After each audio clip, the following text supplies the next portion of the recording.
আমাদের দেশে শীতকালে অধিকাংশ বিয়ে হয়, শীতকালে বিয়ে করার বিশেষ কোনো ফজিলত আছে কিনা? না, শীতের সময় বিয়ে কোনো বিশেষ কোনো ফজিলত নাই। হয়তো আত্মীয় স্বজন গ্যাদারিং করা তুলনামূলকভাবে সহজ হয়, আসা যাওয়া সহজ হয়, ফ্যান ইত্যাদির প্রয়োজন হয় না, আয়োজন অনুষ্ঠান ইত্যাদিতে হয়তো সেসব কারণে তারা করেছেন কিনা আল্লাহ আলম। তবে শীতকালের সাথে বিবাহ করা কোনো সম্পর্কের কথা কোরআন হাদিস কোথাও বলা হয়নি। ইসলামের সৈনিক এর থেকে আপনি লিখেছেন, ফরজ নামাজে ইমাম সাহেবের প্রথম রাকাতে ফরজ ছুটে গেলে এবং দ্বিতীয় রাকাতে মনে হলে তখন করণীয় কি?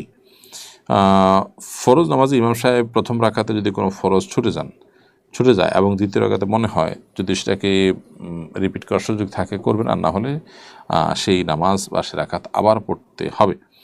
কারণ হলো কোনো ফরজ যদি ছুটে যায় তাহলে সেক্ষেত্রে সেই রাকাত সহি বা শুদ্ধ হয় না, এটাকে নতুন করে পড়তে হয়, সহ দিয়ে কাভার করার মতো নয়। সালমান আহনাফ আপনি লিখেছেন, আমি হারাম রিলেশনে যেতে চাই না, এই জন্য আমি গেম খেলি, এদিকে আমার গুনাহ হবে?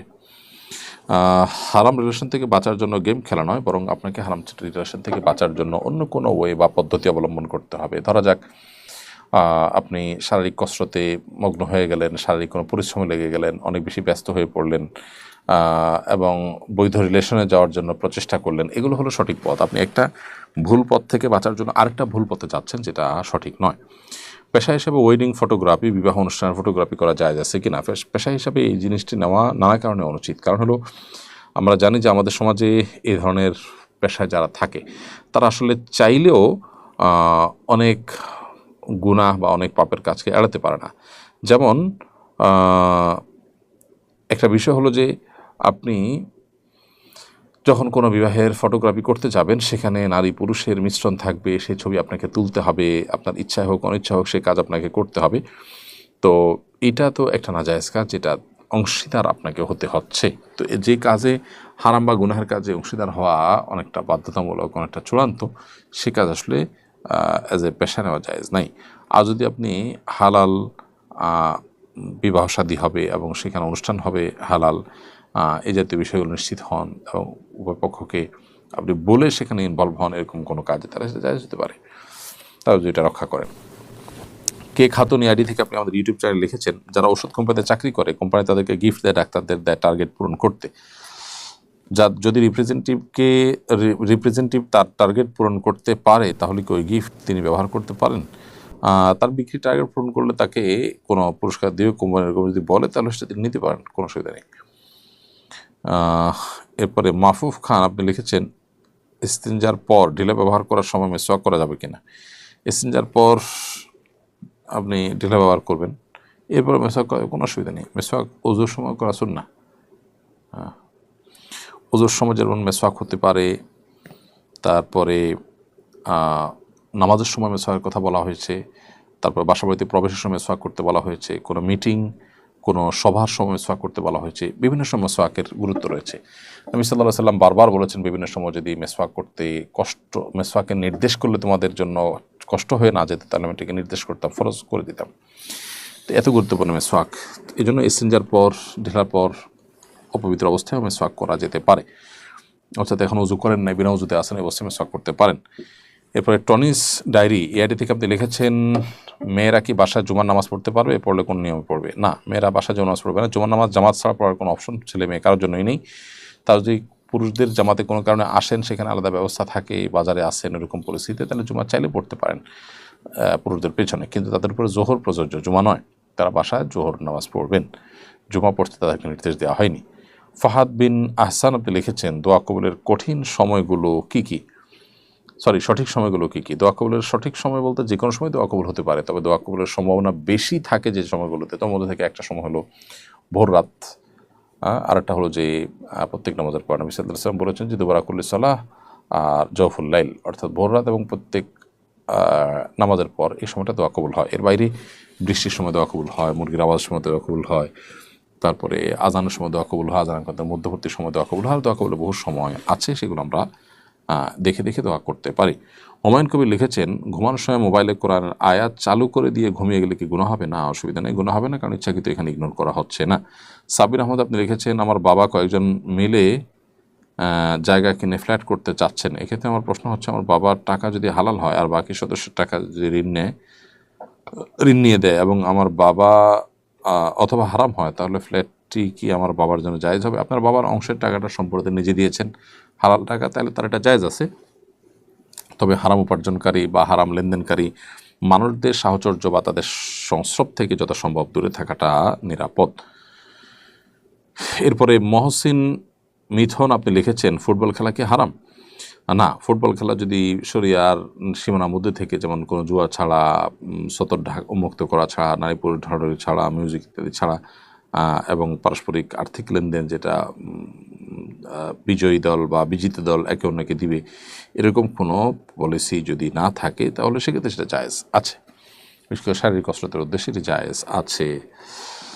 এরপরে MS মনি আমাদের ইউটিউব চ্যানেলে লিখেছেন, আমার স্বামী বন্ধা, কাবিনে 18 নম্বর কলামে তালাকের পাওয়ার দেয়া ছিল। ডিভোর্সের সময় আমাকে মহারণা 5 লক্ষ টাকার মধ্যে 2.5 লক্ষ টাকা বিচারকগণ নিয়ে দিয়েছেন। এখন প্রশ্ন, ওই টাকা কি নেওয়া আমার গুনাহ হবে? যদি আপনার স্বামী বন্ধাত্বের কারণে আপনি বিবাহ বিচ্ছেদ করার উদ্যোগ নেন, তো 18 নম্বরের তালাকের যে পাওয়ার দেওয়া হয়েছে, সেই তালাকের পাওয়ারে কি লেখা ছিল? সেখানে লেখা থাকার কথা নিয়ম অনুযায়ী প্রশ্ন না দিলে, বনিবনা না হলে ইত্যাদি ইত্যাদি, সেগুলো যদি হয় এবং সেই ভিত্তিতে যদি আপনাকে পাওয়ার দেয়া থাকে, সেই পাওয়ার যদি আপনার মধ্যে থাকে এতদিন, তাহলে সেক্ষেত্রে সেটা আর কোনোটা পাওয়া গেলে তখন আপনি এর প্রয়োগ করতে পারেন। যে কোনো কারণে আপনি তালাক প্রয়োগ করতে পারেন। ওখানে যে শর্তগুলো দেওয়া হয়েছে ওই শর্তগুলোর ভিত্তিতে শুধুমাত্র তালাক দিতে পারবেন, নিজের প্রতি নিজে তালাক গ্রহণ করতে পারবেন। এমডি তানভীর আপনি লিখেছেন, অনলাইনে PDF ফাইল বিক্রি করে ইনকাম করা যায় আছে কিনা? এমন কোনো কোম্পানির যদি PDF ফাইল তৈরি করেন যেগুলো কোম্পানিকে ক্ষতিগ্রস্ত করবে অথবা কোম্পানি চায় না সেগুলোর PDF কেউ করে বিক্রি করুক, তাহলে সেক্ষেত্রে সেটা করলে না জায়েজ হবে। কারণ লা ইয়াহিল্লু মাল মুসলিম ইল্লা বিতিনফসি, কোনো মানুষের টাকা পয়সা সম্পদ এগুলো তার মনের সন্তুষ্টি ছাড়া ভক্ষণ করা বা ভোগ করা জায়েজ নাই। প্রিন্স এই চ্যানেল থেকে আপনি ইউটিউব চ্যানেল আমাদের লিখেছেন, আমি জানি সুদ খাওয়া হারাম, আমার অনিচ্ছা থাকা সত্ত্বেও বিকাশ থেকে বেশ কয়েকবার ইন্টারেস্ট পেয়েছি।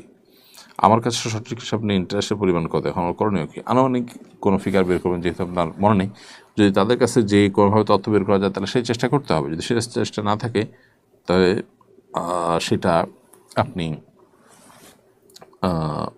যদি কোনোভাবে নিরুপায় হয়ে যদি আপনি করেন তাহলে সেক্ষেত্রে সেটা জায়েজ আছে। সেটা আপনি দান করে দিবেন। কোনোভাবে নিরুপায় হয়ে আপনি অ্যাভয়েড করেছেন, তারপরও চলে আসছে, সেটা আপনি দান করে দিবেন কোনো গরিব দুঃখীকে। তাহলে আপনার অনিচ্ছা থাকা সত্ত্বেও যদি কোনো মোবাইল ব্যাংকিং থেকে বা আপনার নিজের ব্যাংক অ্যাকাউন্ট থেকে কোনো টাকা পয়সা চলে আসে সুদ হিসাবে, সঠিক হিসাব নেই, তাহলে আনুমানিক হিসাব বের করুন কত হতে পারে সর্বোচ্চ, সেই টাকাটা আপনি দান করে দিবেন। ধরা যাক যে সর্বোচ্চ এত হবে, এর বেশি হবে না, তো ওই ফিগারটা আপনি দান করে দেবেন গরিব দুঃখীকে। আর যদি মালিক জানা থাকে মালিক কাছে ফেরত দেবেন। যদি মালিক জানা না থাকে তাহলে সেক্ষেত্রে যেমন মোবাইল ব্যাংকিং বা সাধারণ ব্যাংকের যে প্রফিট, এটা আসলে কোন গ্রাহকের টাকা কোম্পানি দিয়েছে আমাকে, এটা নিরূপণ করা কোনোভাবে সম্ভব নয়, তাহলে এটা কোনো গরিব দুঃখীকে দান করে দিবেন অনুমান করে যে কত হতে পারে সর্বোচ্চ। এরপর নাজমুস সাকিব বিআইডি থেকে আপনি লিখেছেন, আমার মনে হয় আমার আখলাকে অনেক ঘাটতি আছে, আমি কীভাবে আখলাক সুন্দর করতে পারি? ভাই নাজমুস সাকিব, আল্লাহ তাআলা আমাদেরকে আখলাককে সুন্দর করার তৌফিক দান করুন। আপনার অনুভূতির জন্য আপনাকে আমি সাধুবাদ জানাই। আখলাক সুন্দর করবার জন্য ভালো আখলাক, ভালো উন্নত আখলাকের মানুষের সান্নিধ্য যেমন কাটানো উচিত, সেই সাথে আল্লাহ সুবহানাহু ওয়া তাআলার কাছে এটা দোয়া করা যেতে পারে। তিরমিজিতে যে বর্ণিত হয়েছে, নবী সাল্লাল্লাহু আলাইহি ওয়াসাল্লাম বলেছেন, আল্লাহুম্মা হদিনি লি আহসানিল আখলাক ওয়া লা ইয়াহদি লি আহসানিহা ইল্লা আন্ত। আল্লাহ আমাকে সুন্দর আখলাকের পথ দেখান, আপনি ছাড়া কেউ সেটাকে দেখাতে পারে না। ওয়াসরিফ আন্নি সাইয়্যাহা ওয়া লা ইয়াসরিফ আন্নি সাইয়্যাহা ইল্লা আন্ত। আর খারাপ চরিত্র থেকে, আখলাক থেকে আপনি আমাকে রক্ষা করুন, কারণ সেটা থেকে আপনি ছাড়া কেউ রক্ষা করতে পারবে না। এরপরে আরিফ জামান লিখেছেন, গীবতের গুনাহ থেকে ক্ষমা কীভাবে পাও? গীবত থেকে থাকার উপায় কি? বেঁচে থাকার উপায় হলো, যে মজলিসে গীবত হয়, যে মানুষগুলো গীবত খুব পছন্দ করে তাদেরকে অ্যাভয়েড করেন। নিজের মুখে তালা দিতে হবে, নিজেকে নিয়ন্ত্রণ করতে হবে, কথাগুলোকে ভাবতে হবে কী বলছি, এর মাধ্যমে গীবত থেকে বাঁচতে পারেন। সে সাথে গীবতের গুনাহ হয়ে গেলে সেটা থেকে বাঁচার উপায় হলো আল্লাহর কাছে মাপ চাওয়া। কোনো ব্যক্তির গীবত করেছেন, যদি তার কাছে মাপ চাইলে তিনি মাপ করবেন বলে আশা করা যায়, ভুল বুঝে বরং আরও ঝামেলা বাড়বে না এরকম মনে হয়, তাহলে সেক্ষেত্রে তার কাছ থেকে আপনি সেটি করতে পারেন। নাজমুল শিকদার লিখেছেন, ফ্রিল্যান্সারদের অধিকাংশ ক্লায়েন্ট ইউরোপ আমেরিকান বা ইহুদি খ্রিস্টান হয়ে থাকে। আমরা যে তাদের ব্যবসার জন্য কাজ করছি বা তাদের সেবা দিচ্ছি, সেটা কি হালাল হবে? সেটা অসুবিধা নেই, সেটা জায়েজ আছে, কিন্তু মূলত দেখতে হবে যে তাদের এই কাজগুলো যে আপনি করছেন সেখানে কোনো হারাম কাজ করছেন কিনা। যদি হালাল কোনো কাজ করেন তাহলে সেক্ষেত্রে ক্লায়েন্ট কোন ধর্মের সেটা দেখার বিষয় আপনার জন্য হালাল হবে। এরপরে ঘোস্ট হান্টার ইয়াডি থেকে আপনি আমাদের ইউটিউব চ্যানেলে লিখেছেন পারিবারিক শান্তির জন্য কী আমল করা উচিত। পারিবারিক শান্তির জন্য স্বামী স্ত্রী উভয়ের মধ্যে সবর এবং শকরের চর্চা বেশি বেশি করতে হবে। সবর এবং শকর এর চর্চা যত বেশি করা যাবে পারিবারিক জীবনে দাম্পত্য জীবনে তত বেশি সুখ এবং শান্তি ফিরে আসবে ইনশাআল্লাহ তাআলা।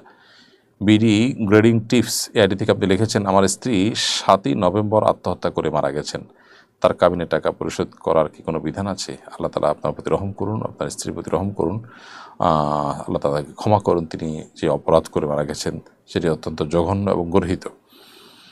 আর কাবিনের টাকা যদি তার কাছে পাওয়া না থাকে, তার কাছে আপনার দেনা থাকে, আপনি যদি টাকা না দিয়ে থাকেন তাহলে যেই পরিমাণ টাকা দেনা আছে সেই পরিমাণ টাকা তার মৃত্যুর পর তার ওয়ারিসদের মধ্যে বন্টন হবে। আপনি তাদের মধ্যে থেকে একজন আপনার বিবাহিত স্ত্রী থাকা অবশ্যই যদি তালা আত্মহত্যা তিনি করে থাকেন তাহলে সেক্ষেত্রে আপনার একটা হিস্সা থাকবে। কারা কারা বেঁচে আছেন তাদের মধ্যে সেই টাকাটা বন্টন হয়ে যাবে তার অন্যান্য সম্পদের সাথে।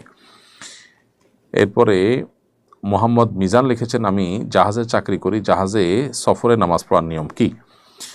ভাই মিজান, জাহাজে যদি আপনি সফরে থাকেন তাহলে সেক্ষেত্রে যতদিন জাহাজ চলবে, যত লম্বা সময় চলুক না কেন, আপনি মুসাফির হিসাবে গণ্য হবেন এবং সফরের যে নামাজ সেটা আপনার জন্য প্রযোজ্য হবে। আর যদি জাহাজ কোনো তীরে ভিড়ে এবং সেখানে লম্বা সময় আপনি থাকেন তাহলে সেটা মুসাফির হিসাবে গণ্য হবে না, বরং সেটা আপনি স্থানীয় হিসাবে গণ্য হবে এবং পুরো নামাজ পড়বেন। নাইম আহমেদ 012 এআইডি থেকে আপনি লিখেছেন ওয়াসওয়াসা থেকে বেঁচে থাকা বাঁচার উপায় দয়া করে বলবেন। ওয়াসওয়াসা থেকে বাঁচার জন্য ওয়াসওয়াসাকে পাত্তা না দেওয়াটা হলো সবচেয়ে বড় উপায়।